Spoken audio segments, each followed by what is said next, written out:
bago tayo ng setup. Nilagay natin dito sa masitas ang ating white. Tawag dyan, super white, 3 times winner. Unknown bloodline. Kasi sa 3 times winner. Medyo payat pa under recovery. Tapos meron tayo ditong Boston. Sobrang ilap. Hindi na tayo lalapit. So, may ilap. Nilagyan ko ng babae, late maturing. Baka sineparate ko na lang siya. Baka after few weeks lumaba na. You know. Sama niya si Golden Girl.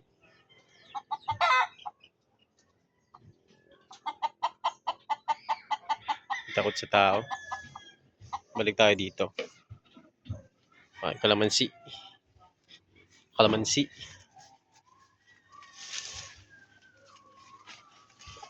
Ups, si Whitey. Aray. Ito si Golden Boy. Naglulugon siya. So, meron tayo dito si Sweater Calzo. Flex ko lang yung mga ko dito, sisiw. Yung brooder pala natin. Nilipat ko na sila sa flying pet, tapos nilagay ko dito. Yan dito, nagpapahinga. Tulog.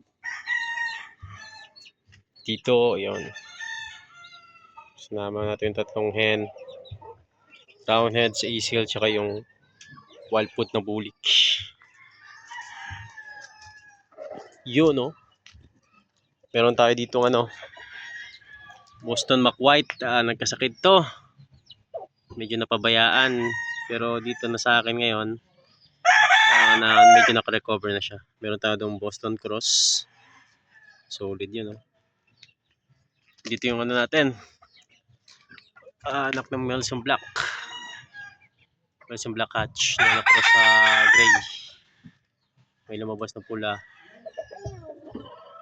Kasi halo yung broodcock may henny na pula. Saka may gray din na 3 times winner yung broodcock. Si Black Mamba Muff. Easy looking chicken, straight comb, tapos may muff. Try natin mag-experiment dito. We will be crossing this sa mga mga sweaters. Yun, meron tayo ditong radio. This is not mine, pinahiram lang to sa akin. Shoutout nga pala sa nagpahiram. Hindi ko na-mention. Salamat, sir. Paramihin natin. We'll be crossing this sa sa ito. Sa Kelso Claret. To? Na medyo nababad sa flying pen tapos tumapang. Naging manheater. Magkaaway kami nito. Bangon.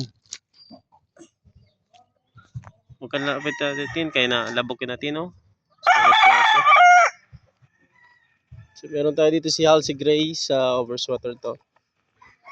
Ito, Edlom Dumbulik na cross sa Golden Boy sweater. Manheater yan. Wala pitan. Ito si Golden Boy sweater cross na 4 times winner. Macho na. Laban natin si December. Anyway, yung iba kong manok wala dito, nasa bukid. So andito lang, alagaan ko dito sa namin sa gilid ng bahay. So guys, baka gawa tayo dito ng another flying pen pag malipat na yung ibang manok. Peace out.